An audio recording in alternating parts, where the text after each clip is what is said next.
हाय प्रिय विद्यार्थियों, BCom part second में प्रबंध में आज अपन बात करेंगे प्रबंध की प्रकृति के बारे में, यानी नेचर ऑफ मैनेजमेंट। देखिए, अपन ने प्रबंध का अर्थ देखा है, प्रबंध की विशेषताओं का अपन ने संक्षेप में अध्ययन किया है। आज अपन इसकी प्रकृति के बारे में देखते हैं, समझते हैं। इससे आपको इसके अर्थ को और अच्छी तरह से समझने में आसानी रहेगी। देखिए, जहाँ तक प्रबंध की प्रकृति का प्रश्न है, तो प्रबंध की प्रकृति को हम कई रूप में देख सकते हैं। यानी प्रबंध अलग अलग स्वरूपों में हमको देखने को मिलता है। उसकी प्रकृति जो है वो बहुआयामी हो सकती है। तो इसकी प्रकृति को हम इस रूप में डिफाइन कर सकते हैं कि सबसे पहले हम प्रबंध को एक प्रक्रिया के रूप में देखते हैं। यानी मैनेजमेंट क्या है, तो उसके अर्थ में भी अपन ने इस बात को देखा है कि we define management as a process.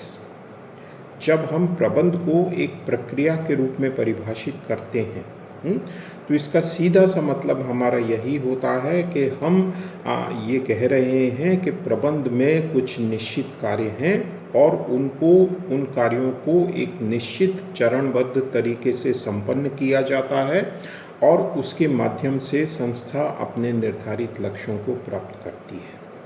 यानी प्रबंध के निश्चित कार्यों को एक निश्चित तरीके, विधि या चरण के माध्यम से संपन्न करते हुए अपने लक्ष्यों तक पहुंचना, यही प्रबंध है। और यही प्रबंध जो है उसको एक परिभाषा के रूप में परिभाषित किया, प्रक्रिया के रूप में परिभाषित करने की एक विधा है। देखिए, इसके अर्थ में भी अपन ने देखा है कि प्रबंध में हम नियोजन का कार्य करते हैं, संगठन का कार्य करते हैं, समन्वय का, अभिप्रेरण का, निर्देशन का, नियंत्रण का। तो इनकी एक प्रक्रिया निर्धारित है। प्रक्रिया में इनके स्टेप्स, चरण निर्धारित हैं। अगर सर्वप्रथम आपको नियोजन का कार्य करना है, तो ये नहीं है कि संगठन का कार्य पहले हो जाए और उसके बाद नियोजन का आप कार्य करें। ये नहीं हो सकता है।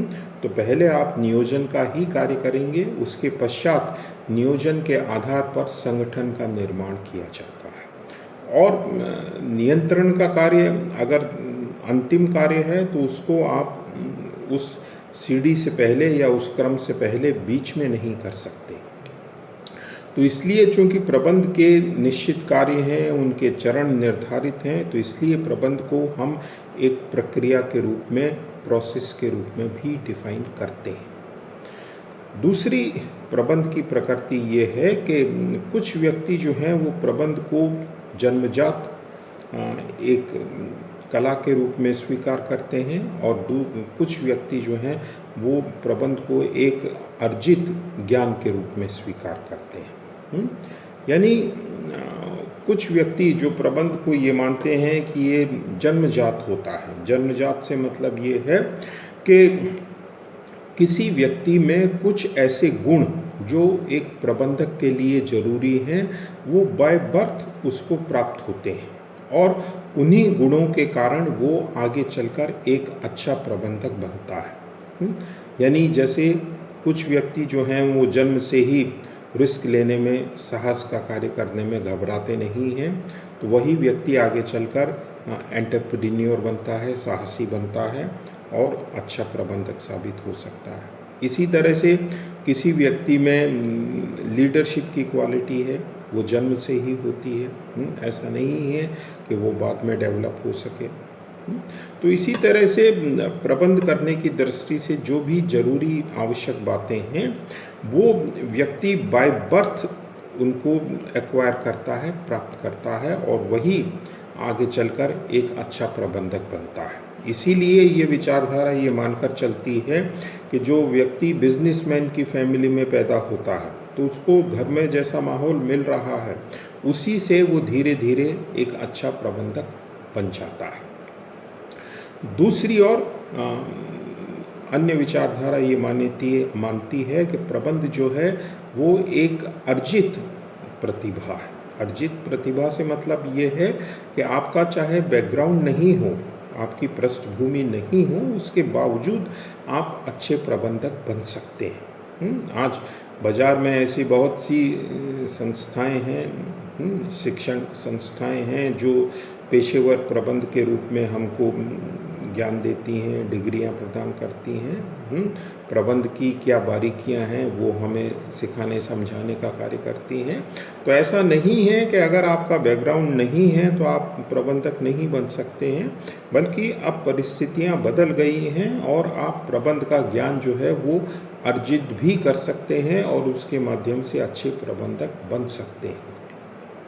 तो ये विचारधारा ये मानकर चल रही है कि प्रबंधक जो हैं वो बाय बर्थ नहीं होते हैं, बल्कि वो बनाए भी जा सकते हैं।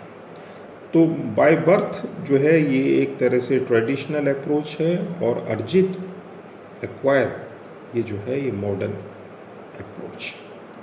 फिर तीसरा, प्रबंध को हम विज्ञान और कला दोनों के रूप में परिभाषित करते हैं। Management is a science as well as art. देखिए, विज्ञान का सीधा सा मतलब ये होता है कि किसी भी विषय का क्रमबद्ध अध्ययन करना, उसके निश्चित नियम सिद्धांतों को अपनाना और उन नियमों सिद्धांतों से एक निश्चित परिणाम प्राप्त करना, इसका अध्ययन अध्यापन, यही विज्ञान कहलाता है। तो विज्ञान जो है वो प्रबंध को भी हम विज्ञान कह सकते हैं, क्योंकि प्रबंध के भी कुछ निश्चित नियम हैं, सिद्धांत हैं, उनको आप लागू करते हैं तो एक निश्चित परिणाम आपको प्राप्त होता है।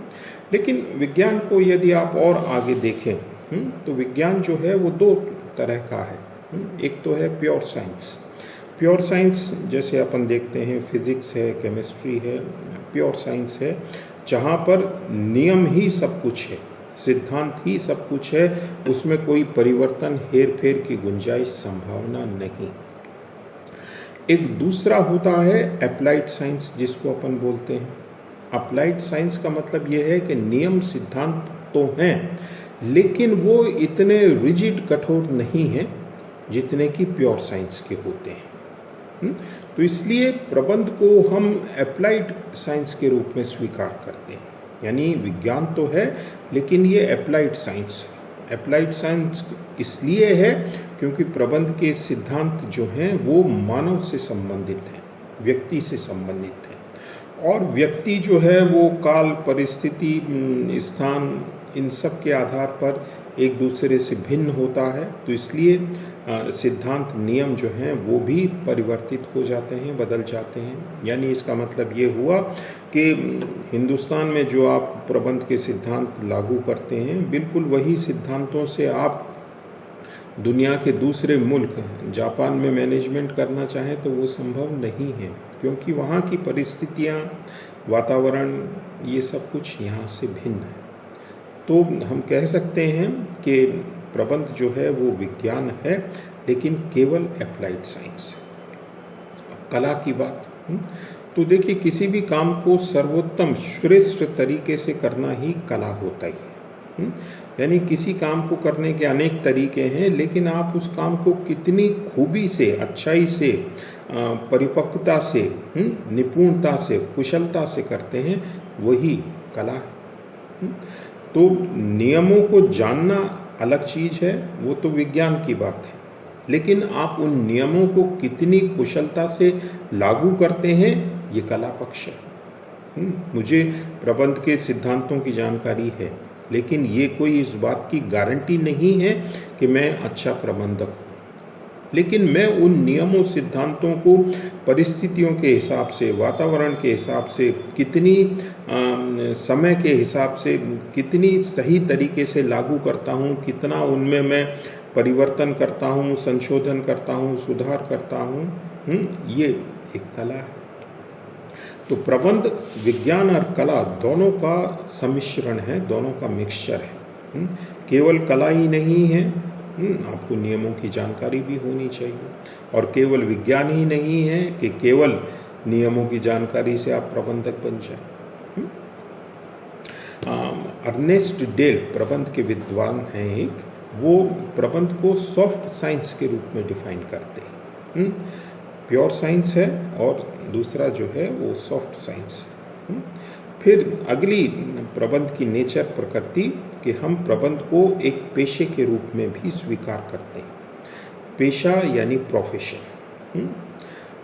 देखिए पेशे का अर्थ क्या है? पेशे का मतलब ये है कि एक विशिष्ट ज्ञान जिसके माध्यम से आप सेवा की प्रवृत्ति रखते हो, यानी समाज को अपनी विशिष्ट ज्ञान के माध्यम से सेवाएं प्रदान करते हैं और सेवाओं के माध्यम से आप अपनी आजीविका कमाते हैं।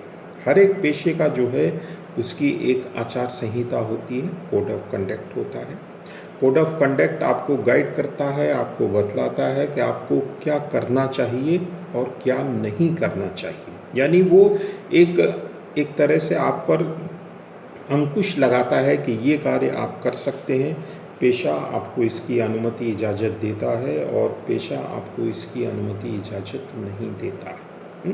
जैसे एक डॉक्टर है, पेशा है उसका, एक वकील है, उसका पेशा है। इसी तरह से एक चार्टर्ड अकाउंट है, कंपनी सेक्रेटरी है, ये सब क्या है? पेशे हैं। तो इन सब व्यक्तियों में देखिए कि उनकी कुछ खास योग्यताएं हैं, दक्षताएं हैं और उसी योग्यता दक्षता के कारण वो अपनी सेवाएं दे रहे हैं और उसी से अर्जन का काम कर रहे हैं। तो सेवा भाव जो है इसमें वो ज़्यादा है। आपकी स्किल है, उसकी वजह से आप सोसाइटी को कुछ दे रहे हैं, ये पेशा है, प्रोफेशन। तो प्रबंध में भी आज विशिष्ट ज्ञान है। प्रबंध भी अपनी समाज को, बिजनेस को अपनी सेवाएं देता है, उसके भी कोड ऑफ कंडक्ट होते हैं। तो इसलिए प्रबंध को हम एक पेशे के रूप में भी डिफाइन करते हैं, बतलाते हैं। ये सब मॉडर्न मैनेजमेंट का कंसेप्ट है। ट्रेडिशनल मैनेजमेंट में पेशा या इस तरह की कोई बात नहीं थी। फिर मैनेजमेंट को हम एक सिस्टम के रूप में, एक प्रणाली के रूप में भी डिफाइन करते हैं। वर्तमान समय में पिछले 50 सालों से जब से प्रबंध में जटिलताएं बहुत ज़्यादा आई हैं, तो वो प्रबंध जो है एक प्रणाली के रूप में भी स्वीकार किया जाने लगा है। देखिए प्रणाली से मतलब क्या है कि जिसमें विभिन्न इकाइयों का एक समूह है और हर इकाई अपने आप में स्वतंत्र है, लेकिन उसकी दूसरे के साथ परस्पर संबंध है। यानी अलग अलग यूनिट हैं, अलग अलग इकाइयां हैं, हर अपना एक निश्चित विशिष्ट कार्य कर रही है, लेकिन आपका कार्य दूसरे से प्रभावित हो रहा है और आप दूसरे के कार्य को प्रभावित कर रहे हैं। तो ये जो इंटरपर्सनल रिलेशनशिप है, ये इसको बहुत जटिल बना देता है। जैसे ह्यूमन बॉडी है, मानवीय शरीर है, ये भी एक सिस्टम है। शरीर में आप देखिए विभिन्न इकाइयां हैं। विभिन्न इकाइयों से मतलब है कि डिफरेंट ऑर्गन्स हैं। हार्ट अलग है, किडनी अलग है, लंग्स अलग है, ब्रेन अलग है, आपकी आइज़ अलग है, नोज़ अलग है, ये सब हैं। हर एक का अलग अलग स्पेसिफिक फंक्शन है, कार्य है। हर एक का कार्य एक दूसरे से प्रभावित हो रहा है। हार्ट में अगर कोई खराबी आती है तो उसका असर जो है वो लंग्स पर भी पड़ रहा है, उसका असर जो है वो किडनी पर भी पड़ रहा है। हालांकि हार्ट अपने आप में एक स्पेसिफिक निश्चित वर्क कर रहा है, कार्य कर रहा है, उसका निश्चित कार्य है जो दूसरा ऑर्गन नहीं कर रहा है, लेकिन उसके बावजूद अगर किडनी में कोई खराबी आती है तो हार्ट पर उसका असर पड़ता है। इसी तरह से हार्ट का असर लंग्स पर पड़ रहा है। तो इसी तरह से बिजनेस में आप देखें तो डिफरेंट डिपार्टमेंट्स हैं।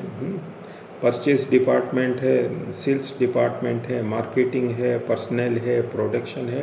हर एक डिपार्टमेंट का काम एक दूसरे से भिन्न है, अलग है, लेकिन फिर भी एक का दूसरे पर असर पड़ रहा है। अगर टाइम पर परचेज डिपार्टमेंट अपना काम नहीं करता है तो सेल्स डिपार्टमेंट कैसे माल बेचेगा? परचेज डिपार्टमेंट अपना काम पूरा नहीं करता है तो प्रोडक्शन डिपार्टमेंट कैसे अपना काम करेगा? तो आपकी ये जो इंटर रिलेशनशिप है, ये आपको एक प्रणाली के रूप में विकसित करती है, बनाती है। सिस्टम जो हैं वो दो प्रकार के हो सकते हैं, ओपन सिस्टम और क्लोज सिस्टम। ओपन सिस्टम से मतलब है कि आप एक वृहद बड़े सिस्टम का एक पार्ट हैं और वो सिस्टम जो है वो आपको प्रभावित कर रहा है। क्लोज सिस्टम का मतलब ये है कि आप अपने आप में एक पूरी यूनिट हैं और बाहरी वातावरण परिस्थितियां आप पर असर प्रभाव नहीं डाल रही हैं। लेकिन आज के ज़माने में क्लोज सिस्टम जैसी कोई बात नहीं रह जाती है, सारे ही ओपन सिस्टम है। फिर मैनेजमेंट को हम एक सार्वभौमिक प्रक्रिया के रूप में भी डिफाइन करते हैं, यूनिवर्सल। यूनिवर्सल से मतलब ये है कि प्रबंध आज कोई देश, काल या परिस्थिति की सीमाओं में बंधा हुआ नहीं है, सार्वभौमिक है। सार्वभौमिक क्यों है? क्योंकि प्रबंध के निश्चित नियम सिद्धांत हैं, उनको आप अप्लाई कीजिए और निश्चित परिणाम प्राप्त कीजिए।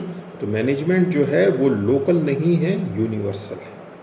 फिर लास्ट इसमें आता है कि प्रबंध को हम एक सामाजिक उत्तरदायित्व के रूप में भी स्वीकार करते हैं। सामाजिक उत्तरदायित्व से मतलब ये होता है कि देखिए, जब आप समाज में रहते हैं तो आपका कर्तव्य ये भी बनता है कि आप समाज के जो डिफरेंट स्टेक होल्डर्स हैं उनके भी हितों को ध्यान में रखें, उनके लिए भी काम करें। स्वयं के लिए तो हर कोई करता है, जानवर भी करते हैं, लेकिन आप समाज के लिए क्या कर रहे हैं, समाज को क्या दे रहे हैं, समाज के इंटरेस्ट की रक्षा कर रहे हैं या नहीं कर रहे हैं? क्योंकि अल्टीमेटली आपको समाज में ही रहना है, समाज ही आपकी सारी आवश्यकताओं की पूर्ति कर रहा है। तो आप समाज के इंटरेस्ट को साइडलाइन करके अपना बिजनेस नहीं कर सकते। तो आपका स्वयं के प्रति भी कर्तव्य है, बिजनेस के जो मालिक हैं उनके प्रति भी कर्तव्य है, जो बिजनेस को लोन देते हैं, ऋणदाता है, उनके प्रति भी आपके कुछ कर्तव्य हैं, आपके बिजनेस के जो कर्मचारी हैं उनके प्रति कुछ कर्तव्य हैं, आपके जो कस्टमर हैं उनके प्रति आपके कुछ दायित्व हैं। इसी तरह से आपके सप्लायर्स हैं, लोकल कम्युनिटी हैं, इन सब के प्रति आपके कुछ ना कुछ दायित्व हैं, कर्तव्य हैं। इन सभी सामाजिक पक्षकारों की आपसे कुछ अपेक्षाएं हैं, उम्मीदें हैं। तो आप इतने स्वार्थी नहीं बने कि आप इन सब के हितों को भूल जाएं और सिर्फ खुद के ही विकास, उन्नति, तरक्की, लाभ केवल इसी तक सीमित हो जाए। तो ये जो है ये सोशल रिस्पॉन्सिबिलिटी का कंसेप्ट है। तो ये डिफरेंट जो है प्रबंध जो है उसकी नेचर को डिफाइन करते हैं, बतलाते हैं।